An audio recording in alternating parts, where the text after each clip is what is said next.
नमस्कार दोस्तों। हम लोग आज जानेंगे कि क्या है पुरानी पेंशन व्यवस्था। जैसा कि आप लोगों को पता है कि एनपीएस से पहले ओपीएस था। तो क्या ओपीएस है?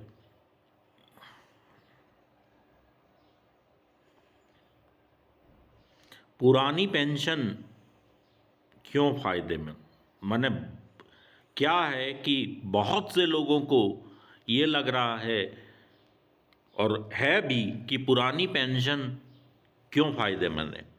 पुरानी पेंशन बहाली संघ के अनुसार पुरानी पेंशन नीति में सैलरी की लगभग आधी राशि पेंशन के रूप में मिलती थी। डीए बढ़ने पर पेंशन भी बढ़ जाती थी। नई नीति में ऐसा कुछ भी नहीं है। पुरानी पेंशन स्कीम बहाल करने की मांग की यही दो बड़ी वजह है। उसके बाद हम लोग देखते हैं कि OPS old pension scheme,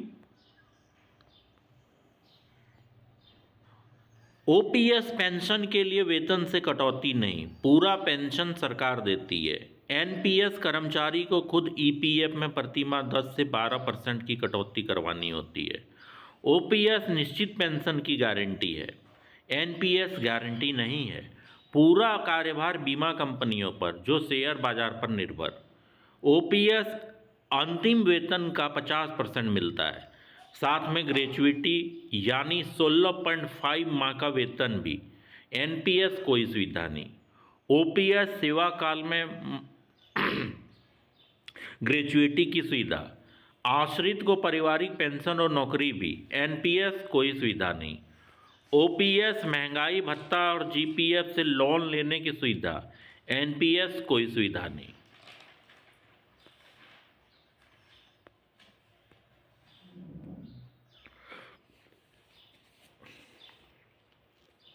OPS यानी पुरानी पेंशन योजना सरकार द्वारा अधिकृत सेवानिवृत्ति योजना है। लाभार्थियों उनकी सेवा जीवनी के अंत तक इससे मासिक पेंशन मिलती है। मासिक पेंशन व्यक्ति के सबसे हाल के वेतन के आधे के बराबर होती है। ओपीएस में कर्मचारियों को उनके अंतिम ड्रॉन बेसिक सैलरी का 50% और सेवानिवृत्ति पर महंगाई भत्ता या रोजगार के पिछले 10 महीनों में उनका औसत वेतन जो भी उनके लिए सही है उनको मिलता है।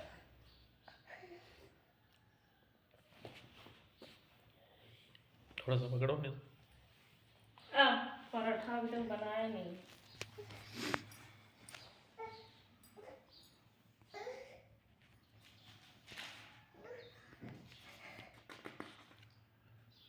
कई राज्यों में ओपीएस लागू है। राजस्थान, झारखंड, छत्तीसगढ़ के बाद पंजाब ने भी पुरानी पेंशन योजना ओपीएस में लौटने की घोषणा की है। कई अन्य राज्यों के कर्मचारी भी पुरानी पेंशन योजना में लौटने की मांग कर रहे हैं। पुरानी पेंशन योजना देश में 2004 से पहले पुरानी पेंशन योजना लागू थी। इसमें पेंशन के लिए कर्मचारी के वेतन से कोई कटौती नहीं होती थी। इस योजना के तहत जीपीएफ जनरल प्रोविडेंट फंड की सुविधा भी उपलब्ध थी। रिटायरमेंट पर जीपीएफ के ब्याज पर किसी प्रकार का इनकम टैक्स नहीं लगता था। पुरानी पेंशन योजना एक सुरक्षित पेंशन योजना, इसमें भुगतान सरकार के ट्रेजरी के माध्यम से किया जाता था। इस योजना में रिटायरमेंट के अंतिम बेसिक सैलरी के 50% तक निश्चित पेंशन मिलती थी। पुरानी पेंशन योजना में प्रत्येक 6 महीने के बाद महंगाई भत्ता मिलता था।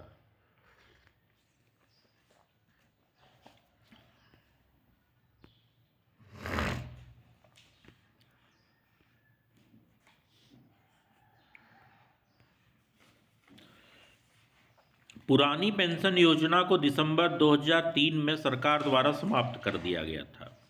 इसके बाद राष्ट्रीय पेंशन योजना एनपीएस की शुरुआत की गई। पुरानी पेंशन योजना कुल कार्यबल के केवल 12% को कवर करती थी, जिससे लगभग 88% श्रमिक बिना किसी पेंशन कवरेज के रह जाते थे। पुरानी पेंशन योजना से केंद्र तथा राज्य सरकारों पर अधिक मात्रा में वित्तीय बोझ पड़ रहा था। जीवन प्रत्याशा में सुधार, महंगाई भत्ते में समय समय पर वृद्धि और पेंशन को वेतन के मौजूदा स्तर से जोड़ने के कारण सरकारों की पेंशन देनदारियां और भी बढ़ जाने की संभावना थी। पुरानी पेंशन योजना में जल्दी सेवानिवृत्ति को प्रोत्साहित किया जाता था, क्योंकि पेंशन अंतिम आहरित वेतन पर तय की जाती थी। शीघ्र सेवानिवृत्ति के परिणाम स्वरूप सरकार द्वारा मानव संसाधन का कम उपयोग किया जाता था।